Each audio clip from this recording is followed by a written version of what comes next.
భారత ప్రధానమంత్రిగా మూడవసారి బాధ్యతలు స్వీకరించినటువంటి ప్రధానమంత్రి నరేంద్ర మోడీ గారి మంత్రివర్గంలో నాకు అవకాశం ఇవ్వడం చాలా అదృష్టంగా భావిస్తుంది. నాకు వచ్చినటువంటి అవకాశం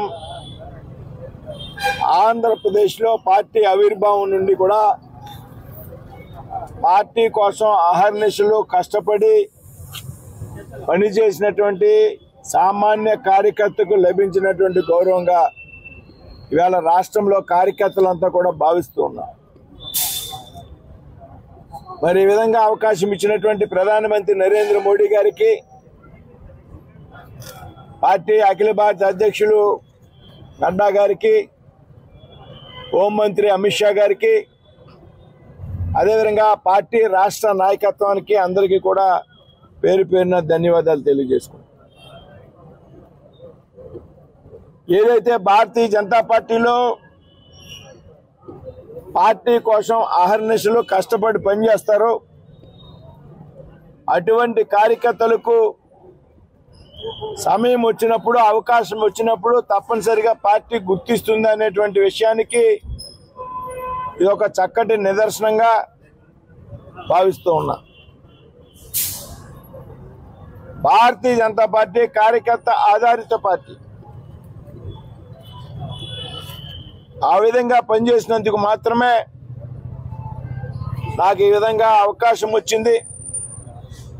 నేను ఈవేళ మంత్రిని అయ్యాను అంటే దానికి ముందుగా నేను పార్లమెంట్ సభ్యుడిగా ఎన్నిక కావడం, పార్లమెంట్ సభ్యుడిగా ఎన్నికైనటువంటి సందర్భంలో రాష్ట్రంలోనే అతిపెద్ద మెజార్టీ, అతి ఎక్కువ మెజార్టీ వచ్చినటువంటి అతి కొద్ది స్థానాల్లో నర్సాపురం పార్లమెంట్ నియోజకవర్గం కూడా ఉంది. ఈ నర్సాపురం పార్లమెంట్ నియోజకవర్గంలో ప్రజలు నన్ను పెద్ద మెజార్టీతో పార్లమెంట్ సభ్యుడిగా గెలిపించారు కాబట్టి నేను ఈవేళ మంత్రిగా కలిగాను.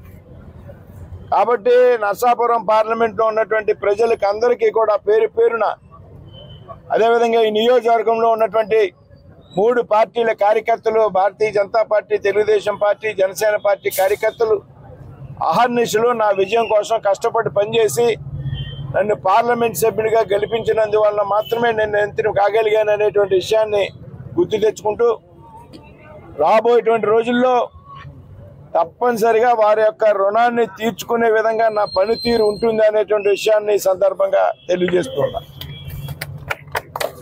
ఇకపోతే నాకు కేటాయించినటువంటి శాఖలు భారీ పరిశ్రమలు,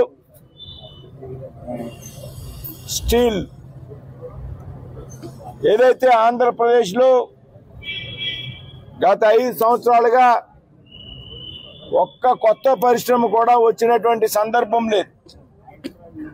కొత్త పరిశ్రమలు రాకపోగా ఈ రాష్ట్రంలో ఉన్నటువంటి ఉన్న పరిశ్రమలు కూడా ఇతర రాష్ట్రాలకు వెళ్ళిపోయేటువంటి పరిస్థితి రాష్ట్రంలో మనందరికీ కూడా తెలుసు.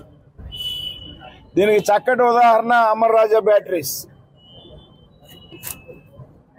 కాబట్టి ఇవాళ రాష్ట్రంలో కొత్త పరిశ్రమలు ఆహ్వానించాలి.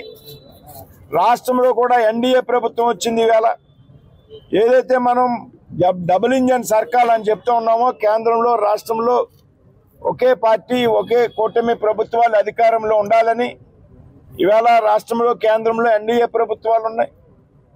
కొత్త పరిశ్రమలు ఈ రాష్ట్రంలో ప్రారంభించే విధంగా మనం కృషి చేయాలి. ముఖ్యమంత్రి చంద్రబాబు నాయుడు గారు కూడా బాధ్యతలు స్వీకరిస్తున్నారు రేపు. ఏదైతే కొత్తగా రాష్ట్రంలో ఒక భరోసా, రాష్ట్రంలో ఉన్నటువంటి పరిశ్రమలకు ఒక భరోసా ఇవ్వాలి. రాష్ట్రంలో కొత్తగా పరిశ్రమలు పెట్టాలి అనుకునేటువంటి సంస్థలకు కానీ వ్యక్తులకు కానీ మనం ఒక భరోసా ఇవ్వాలి. త్వరితగతిన అనుమతులు మంజూరు చేయాలి. కఠిన తరంగా ఉన్నటువంటి నిబంధనలను సరళీకృతం చేయాలి. భూమి కేటాయింపులు వెంటనే జరగాల. మనం భరోసా ఇవ్వాలి కొత్తగా వచ్చేటువంటి పరిశ్రమలు స్థాపించేటువంటి వ్యక్తులకు కానీ సంస్థలకు కానీ.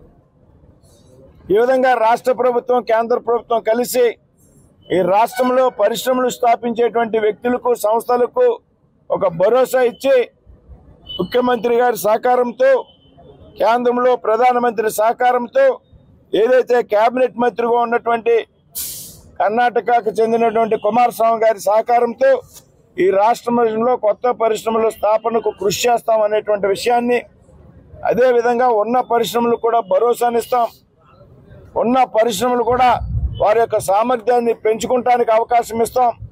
ఈ విధంగా కృషి చేసి ఈ విధంగా పరిశ్రమలు పెద్ద ఎత్తున ప్రోత్సహించడం ద్వారా రాష్ట్రంలో ఉన్నటువంటి నిరుద్యోగ యువతకు ఉపాధి కలిగించేటువంటి ప్రయత్నం చేస్తామనేటువంటి విషయంలో ఏమాత్రం అనుమానం లేదు. నేను 2 రోజుల్లో బాధ్యతలు స్వీకరించాక అధికారులతో చర్చించాక ఏ రకంగా రాష్ట్ర ప్రభుత్వాలు కేంద్ర ప్రభుత్వాలు కలిపి పనిచేయాలనేటువంటి విషయం మీద ఒక చక్కటి అవగాహన వచ్చి నేను నియమించబడ్డటువంటి ఈ పోర్ట్ఫోలియో మీద ముందుగా నేను అవగాహన పెంచుకుని ఆ తర్వాత కార్యాచరణలోకి వస్తామనేటువంటి విషయాన్ని చెప్తున్నాం. For more videos like this, subscribe Big TV channel.